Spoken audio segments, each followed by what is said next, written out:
Hello friends, welcome to your channel catalyst Soni and this is Soni Singh.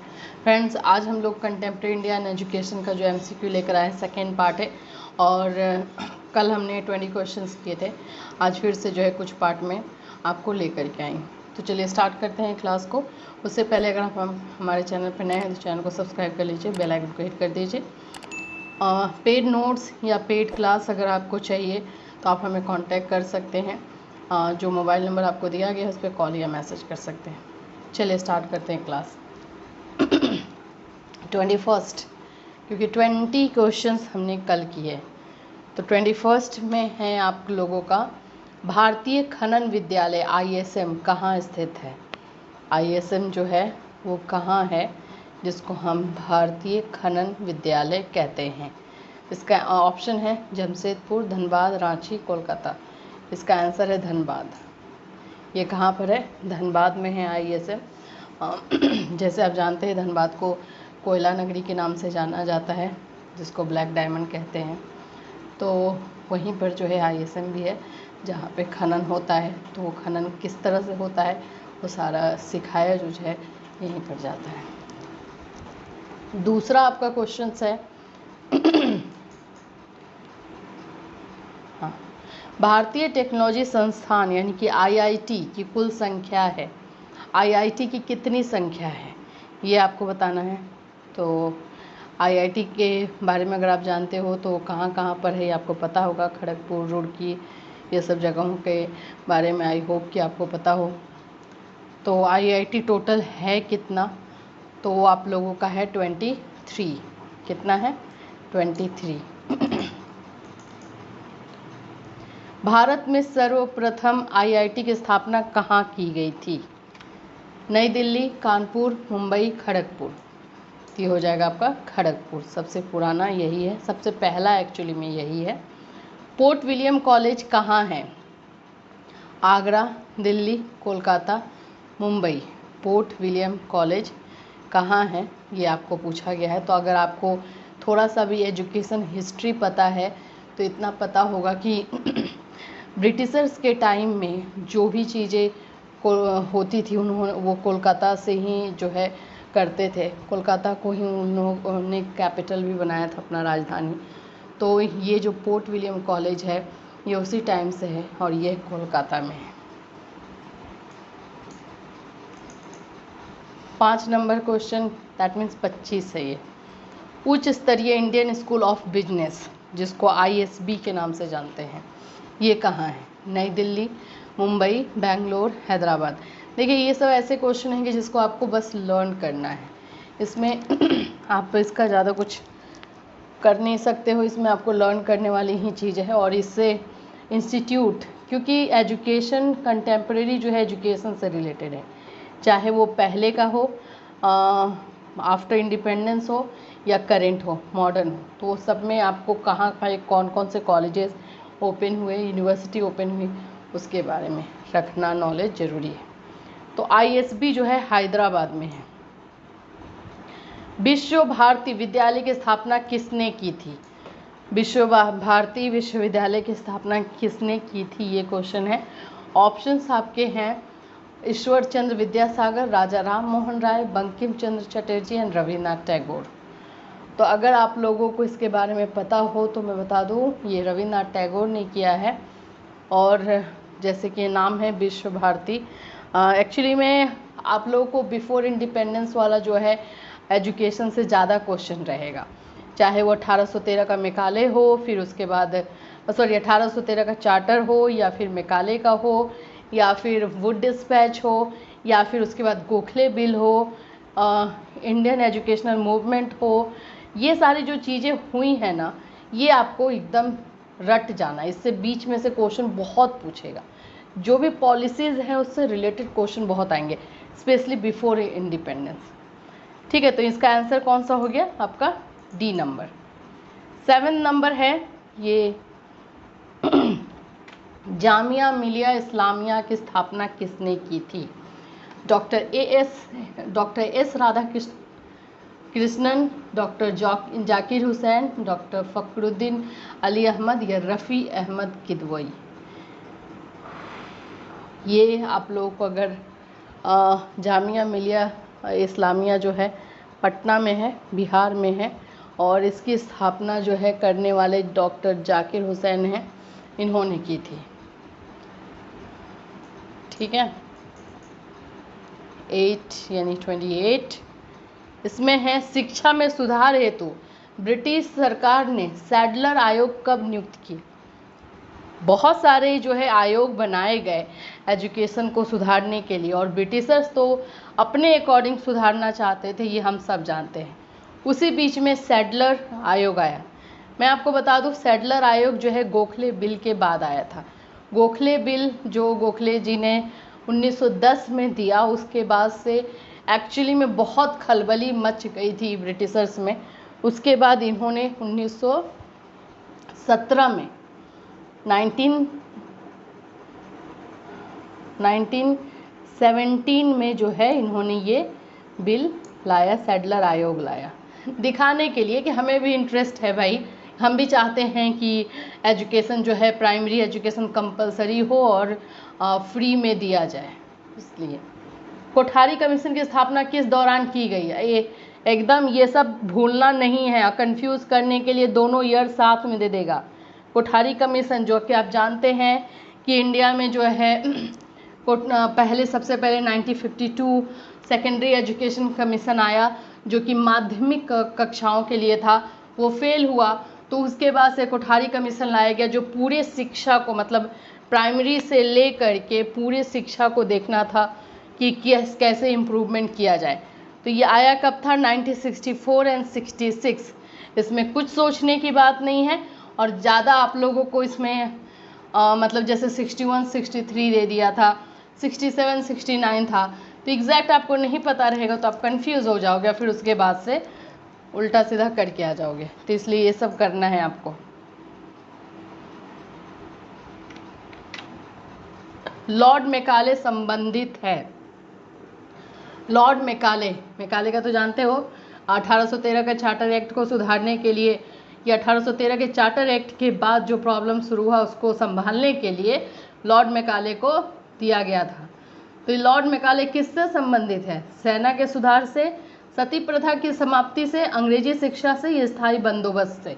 तो जब Lord Macaulay को ये प्राच्य और पाश्चात्य विवाद सुलझाने के लिए दिया गया, उसमें इसने क्या किया था सबसे ज़्यादा, तो सबसे ज़्यादा क्योंकि ये इंग्लिश लिटरेचर का एक साहित्यकार था, तो इसलिए ये इंग्लिश का इतना ज़्यादा तारीफ़ किया कि मतलब एजुकेशन ऐसा लगने लगा कि विदाउट इंग्लिश जो है जीरो है।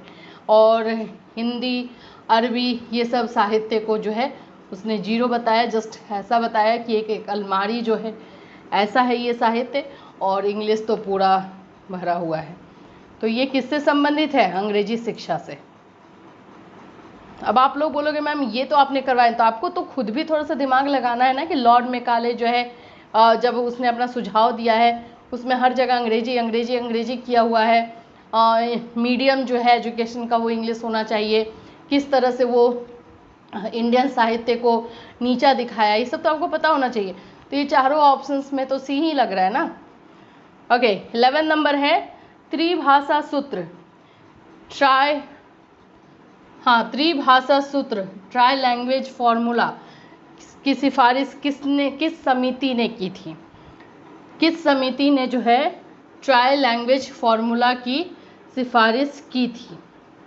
अब आपने अगर कोठारी कमीशन अच्छे से पढ़ा है तो आपको पता चलेगा कि भाई कोठारी कमीशन ने क्या, नहीं पढ़ा है तो नहीं पता चलेगा। ये जो फॉर्मूला है एक्चुअली में अंग्रेज के जाने के बाद भी प्रॉब्लम खत्म नहीं हुआ लैंग्वेज को लेकर के, क्योंकि हमारे इंडिया में जो है हर 2 से 3 किलोमीटर के बाद जो है लैंग्वेज चेंज, अलग अलग लैंग्वेज। तो किसमें बच्चों को शिक्षा दी जाए, अगर एक नेशनल लेवल पे हमें रूल रेगुलेशन बनाना है तो कौन सा लैंग्वेज हो।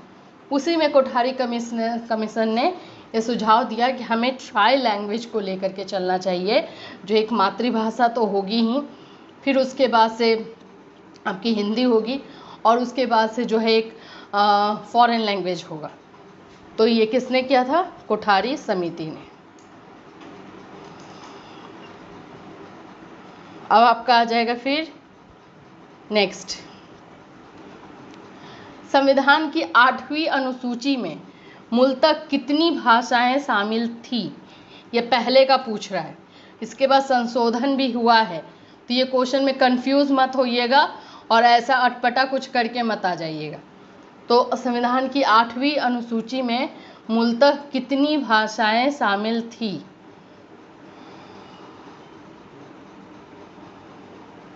इसमें बताया गया है 14। कितनी? 14। फिर उसके बाद संशोधन पे संशोधन होते गए हैं और अभी करेंटली जो है 22 है। लीजिए, ये भी अभी वाला भी आ गया है क्वेश्चन। भारत के संविधान द्वारा कितनी भाषाएं स्वीकृत हैं? भारत के संविधान में जो है कितनी भाषाओं को एक्सेप्टेंस दिया गया है? फिर मैंने बताया है ना 22। संविधान की 8वीं अनुसूची में शामिल की गई 4 नई भाषाएं हैं। कौन सी नई 4 भाषाएं शामिल की गई हैं, ये आपको बताना है।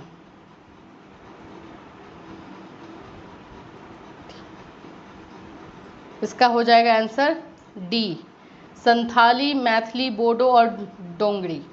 इन चारों को जो है शामिल किया गया था। ये तो लर्न करना पड़ेगा आपको। भारतीय भाषाओं को कितने प्रमुख वर्गों में बांटा गया है? भारतीय भाषाओं को प्रमुख कितने वर्गों में बांटा गया है? इसका आंसर होगा बी, 4। निम्न में से किस समूह की भाषा को भारत में सबसे अधिक लोग बोलते हैं? कौन सी भाषा जो है किस समूह की भाषा को सबसे अधिक लोग बोलते हैं? भारतीय आर्य, द्रविड़, एस्ट्रो एशियाटिक और चीनी तिब्बती। कौन सी भाषा जो है सबसे ज़्यादा बोली जाती है? तो भारतीय आर्य, हिंदी है ना, आर्य वाली हिंदी। ठीक है। भारत में सबसे कम बोला जाने वाला भाषाई समूह है। अब देखिए, सबसे ज़्यादा आपको पता चल गया आर्य वाला, भारतीय आर्य। सबसे कम कौन सा बोला जाता है वो आपको बताना है। तो इसका हो जाएगा आपका डी, चीनी तिब्बती। ठीक है। चलो, ऑस्ट्रिक भाषा समूह की भाषाओं को बोलने वाले को कहा जाता है? जो ऑस्ट्रिक भाषा है वो जो बोलते हैं उनको क्या कहा जाता है? निषाद। मैं डायरेक्ट आंसर बता रही हूँ, निषाद। लर्न आपको करना है। चीनी तिब्बती भाषा समूह की भाषाओं को बोलने को क्या कहा जाता है? जो लोग चीनी तिब्बती भाषा बोलते हैं उनको क्या कहा जाता है? किरात। द्रविड़ भाषाओं में सर्वाधिक बोली जाने वाली भाषा है? कौन सी भाषा जो है सबसे ज़्यादा बोली जाती है द्रविड़ में? तमिल। अच्छा, ये द्रविड़ भाषा का मतलब आप समझ रहे हो ना, साउथ इंडिया में जो बोला जाता है वो सारी भाषा एक को बोला गया है। तमिल, तेलुगु, कन्नड़ या मलयालम? इसका हो जाएगा तेलुगु। कौन सा? तेलुगु। ऐसे ये लोग आपस में ही लड़ते रहते हैं कि कौन सा है कौन सा है। ओके, कौन सी भाषा ऑस्ट्रिक भाषा समूह में शामिल नहीं है? संथाली, मुंडा, हो, ओराव। अभी हमने देखा कि संथाली, मुंडा कुछ भाषाओं को जो है 8वीं अनुसूची में शामिल किया गया था, तो इसमें किसको नहीं किया गया है? तो ये सबसे जो है शामिल नहीं किया गया है जो है ओराव। ठीक है। तो ये आपके हुए कुछ क्वेश्चंस जो कि ऑब्जेक्टिव है। ठीक है, और भी है, मैं करवा ही देती हूँ। चलिए, क्योंकि लैंग्वेज वाला है, ये लर्न ही करना है, इसमें समझाना कुछ नहीं है। किस भाषा को द्रविड़ परिवार की सभी भाषाओं की जननी कहा जाता है? द्रविड़ परिवार की यानी तेलुगु साइड में, तो तेलुगु साइड में कौन सी भाषा मेन है, ऐसा समझ लीजिए। ऐसे भी बोल सकता है कि किस भाषा को द्रविड़ परिवार की प्रमुख भाषा कहा जाता है? तमिल, तेलुगु, कन्नड़, मलयालम। तो इसका आंसर हो जाएगा ए नंबर, दैट मीन्स तमिल।